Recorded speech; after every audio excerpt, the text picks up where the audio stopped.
Okay, so you're here, right? You want the good stuff, the info that really matters. No time for all that extra fluff. Right, to the point. Exactly. Yeah, Think of this like your shortcut to understanding a fascinating topic. And today, we're going to really get into it. we are. It's all about personality development. Fascinating stuff. And we're using a whole bunch of sources for this, Hmm. really interesting ones. And our mission, that was pretty straightforward. We're going to pull out the key takeaways, the ideas that you can actually use Hmm. to understand yourself better. And even more importantly, to really shape who you are. Absolutely. And there are so many different perspectives on this, so let's just dive right in. Dive right in. Sounds good to me. Okay, so one thing that jumps out right away from these sources is this idea that personality, it feels so personal, so much a part of who we are. Right, like it's just ingrained. Exactly, but it's not fixed. Really? Yeah, it's not set in stone. One of the sources puts it like this. That elusive quality that you can't put your finger on and define. Elusive, huh? Exactly. It's tricky, right? And then it goes on, or rather, it is personality developed, meaning it's a process. Okay, so we're not just stuck with whatever we've got. Not at all. We actually participate in shaping it.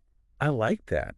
So we've got this elusive quality, as they call it. Let's try to pin that down a bit. All right, let's do it. We have this great definition from Bliss Carman. Okay. They describe personality as the balanced perfection of a healthy and beautiful mind, soul, and body. Oh, that's lovely. It is, right? Yeah. And they break it down into these three parts: sigil, mental, emotional poise. Balance. Yeah, that's what strikes me too. It's not just about one of those things, but the harmony between them. That's really interesting. So it's not enough to just be physically fit or mentally sharp. Right, it's the integration of all of them. It's how they all work together. Absolutely, it's like a three-legged stool. You need all three legs to be stable. Perfect analogy. Yeah. And the sources really emphasize this active element of balancing.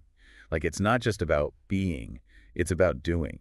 It's a dynamic process. You're actively involved in creating and maintaining that balance. Okay, so these three elements, physical, mental, emotional, they're kind of like the channels through which we experience life. They are the lenses through which we see the world and interact with it. So then the goal of developing your personality, it's not just about strengthening each one individually, but making them all work together seamlessly. Exactly. It's about making them free, responsive, eager mediums that can fully express who you are. Wow, eager mediums. I like that. So it's like if one of these channels is blocked, or maybe it's just weak, our whole experience of life is going to be limited. Precisely. It's like having a clogged pipe. The flow is restricted and things just don't work as well as they could. All right, so we're getting a better sense of what personality is and how these different pieces fit together. Right, we're building that foundation. But why put in all this effort? Why work on achieving this balanced perfection? What's the payoff? Well, that's a great question, and the sources offer a pretty compelling answer. It's about success. Success. Okay, interesting. They suggest that a well-developed personality is often a key ingredient in what we think of as success. One passage even mentions how great individuals achieve what they do, not just through hard work, but through the subtle influence of personal magnetism. Personal magnetism. So there's something more at play. Exactly. It implies that even if you have amazing qualities and skills, without the personality to let those shine through, they might not have the impact you'd hope for. So it's like having all this potential, but not being able to unlock it. It's like having a treasure chest full of gold, but no key to open it. And this personal magnetism, as they call it, that's the key that opens the chest. Could be. Think about it. It's that certain something that helps you connect with others. It allows you to influence and inspire them. It's like having a presence. It is, and something you can cultivate. Now think about the people you know, the ones you admire, who you consider successful. Okay, I'm thinking. Not just in their careers, but in their lives, in how they interact with the world. What is it about them? It's hard to describe, but there's just something about them. Exactly. And chances are that something is connected to a well-developed personality. That allows their strengths to really come through. And their values to resonate with others. So we know what personality is. We know why it matters. But how do we actually develop it? Right, let's get practical. The sources point us in a particular direction. They suggest a starting point, a foundation. And they make a strong case for the physical aspect, being that natural point of departure. Physical? Okay, tell me more. Well, they bring up this idea of magnetism again. Right, that's special something. And while it clarifies that, it's not just about having a certain blood type. I was wondering about that. Right. It links Yeah. it very strongly to physical health and well-being. Okay, that makes sense. Think about it.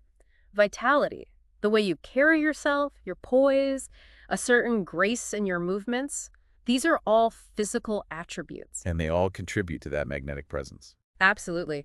And here's where it gets even more interesting. The source talks about how self-consciousness and feeling physically constricted can hinder our personality. Like we're holding ourselves back. Yes. It suggests this comes from an incapacity of expression. So if we're physically uncomfortable or tense, it's harder for our inner qualities to show through. Exactly. It's like your body is putting up a barrier to your true self. Think about it this way. Tension in your body literally restricts how you communicate, Even non-verbally. especially non-verbally. You're not as open or expressive. So it's not just about physical health in general. No. The sources also emphasize sincerity as a crucial part of projecting these magnetic qualities. Being genuine. Yes, there's a great quote from Carlyle. Sincerity, a deep, great, genuine sincerity, is the first characteristic of all men in any way heroic. You can't fake that. Nope.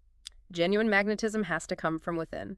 Makes sense. It seems like a positive outlook is also essential. Absolutely. The text highlights enthusiastic optimism and a real understanding smile. It's true. When someone radiates positivity, it's magnetic. It makes you want to be around them. And the source even talks about laughter. Laughter. Yeah, it calls it a very real physiological necessity. Wow. It improves circulation, oxygenates your blood, and releases tension. All good things. Right. All things that help you be more open and expressive. Okay, so we've talked about the importance of this physical foundation. The starting point for personality development. But what does that actually look like in practice? Right. What do we actually do? Well, the sources outline two main areas. Okay. First, there's working on your overall physical health and efficiency.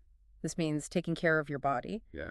And also your vocal organs. That makes sense. You need a healthy instrument to express yourself. Exactly. And then the second area focuses on voice training. Voice training. Interesting. Things like breath control, tone purity, clear articulation, and overall vocal beauty. It's so true. How you speak has a huge impact on how people perceive you. Yeah. It's a big part of communication and connection. And it's fascinating that they bring up the approach. Used at the Academy of Dramatic Art in London, What do they do there? they have this systematic way of strengthening and developing the body through exercises. So it's a deliberate process. It is. It's not just random workouts. It's targeted and progressive. Yeah. And then there's poise, natural and correct poise. Poise, that's a good one. The source points out that ideally, your weight should be on the balls of your feet, not your heels. Really? I never thought about that. It's a subtle thing, but it can significantly affect your nervous system and your overall health. Wow. So how you stand actually matters. It really does. It impacts how you carry yourself and even how you feel internally. They even give a little test for poise. Oh, a test. Tell me. Stand with your heels almost touching, hands on your hips, and see if you tend to sway forward. I'll have to try that later. Yeah. And what about clothing? They advise wearing loose clothes when you exercise and going barefoot or in stockinged feet. To allow for a full range of motion. Makes sense. It does. And don't forget about self-assessment. Right. Checking in with ourselves. They encourage us to really look for things like rounded shoulders, a sagging chest. And they say these can often be improved with exercise.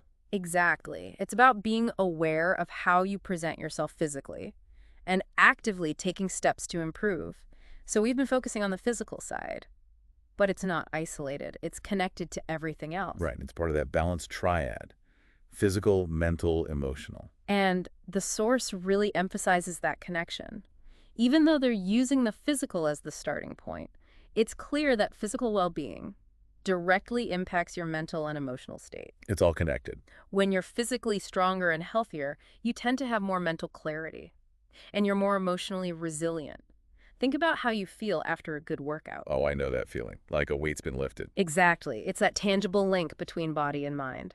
And the source also talks about visualization, creating a mental picture of what you want to achieve. I love visualization. It's powerful, right? They describe it as the glowing complexion, the erect, free, graceful carriage, the symmetry of form, the alert expression, the magnetic vitality. It's like having a vision board for your personality. Exactly. And it's important to remember that you might not see huge changes right away. It takes time. Consistency is key.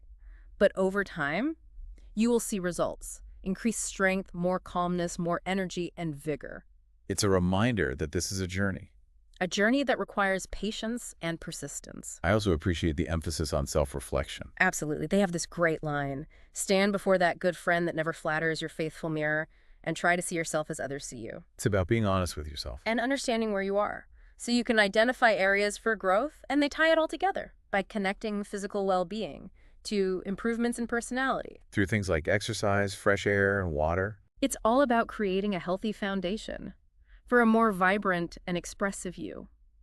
So to wrap up our deep dive, we've explored this idea that personality is dynamic, it's always evolving, and it involves all parts of us. Physical, mental, and emotional. And while it can feel a bit abstract, our sources make a really strong case for the physical being a powerful starting point. It's something we can actually control. Self-awareness, sincerity, optimism, and consistent effort. These are all critical for shaping that magnetic presence. It's about understanding who you are and who you want to be. And then taking action to bridge that gap. Starting with your physical foundation. This has been incredibly thought-provoking. It really has. And it leaves me with a question for you, our listener. Think about your own physical foundation. That base upon which you build your personality. What's one thing you could focus on first to create positive change? Could it be as simple as improving your posture, or committing to regular exercise, or even just making a conscious effort to smile more genuinely? It doesn't have to be a huge overhaul. Small adjustments can make a big difference. It's all interconnected. Yeah. How you feel physically impacts how you think and feel emotionally, and how you interact with the world. It's a ripple effect. The journey of shaping your personality, it really does begin with that first physical step.